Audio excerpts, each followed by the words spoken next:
So one person came to Abu Dharr radiallahu anhu and he saw his house and he said, Abu Dharr, where's all your goods?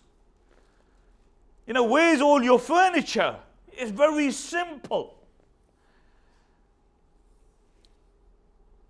He said, I have another house. The guy said, you have another house? He said, yes. He said, and all my possessions I've sent forward. He said, where's that house?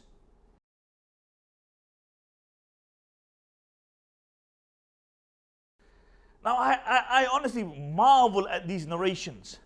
Because subhanAllah, the Prophet ﷺ said to Abu Dharr, if you see people building on the mountain of Sil'a, then don't stay in Medina. It's better you move out of Medina.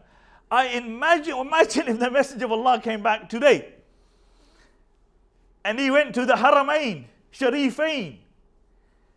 And soon as you walk, and the Prophet ﷺ said, Ahabbul biladi ilallah masajiduha wa abghadul biladi ilallah aswaquha. The most beloved places to Allah are the masjid, and the most despised places are the marketplaces. And out of the most beloved masjids are the Haramain Sharifain.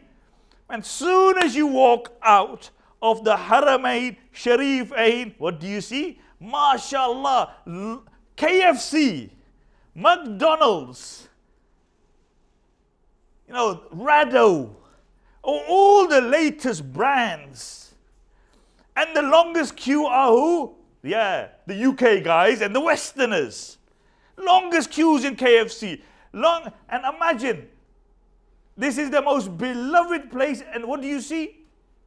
The most advanced kind of forms of hegemony, Western hegemony, in a place which capitalism, in the most Mubarak place that there is. So Abu Dharr radiallahu anhu now, he leaves Medina and he goes to stay in Rabada. And Abu Dharr's house in Rabada was, subhanAllah, very simple. Because Abu Dharr was Abu Dharr. So one person came to Abu Dharr radiallahu anhu and he saw his house and he said, Abu Dharr, where's all your goods? Where's all your furniture? It's very simple. He said, I have another house. The guy said, you have another house? He said, yes. He said, and all my possessions I've sent forward. He said, where's that house? He said, that house is in the Akhirah. He said, that house in the Akhirah, and I've sent everything there. And he said, the owner of this house is not going to allow me to stay here for very long, but the owner of that house will allow me to stay there for eternity.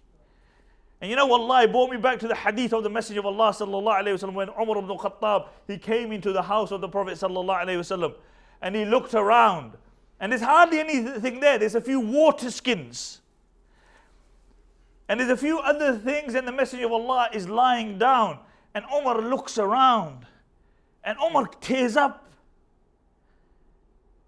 And the Messenger of Allah said, Umar, what's wrong? And the Prophet and Umar radiallahu anhu said, O Messenger of Allah, look at the Kisra and the Kaisra, the leader of the Romans and the Persians. Look at their lifestyle. Look at their lifestyle. Look at the lavish nature in which they live in. O Messenger of Allah, you are the beloved of Allah. And look what you have. La ilaha illallah. The Prophet sallallahu alayhi wa sallam was sitting down and he sat up. And the mat that he was lying on was so rough that it left an imprint on the side of the Messenger of Allah. And he said, Oh Ibn al-Khattab, even you. Oh Ibn al-Khattab, oh Umar, even you don't understand. My example is like a traveler who rests under a tree for a little while and then he moves on to his eternal abode.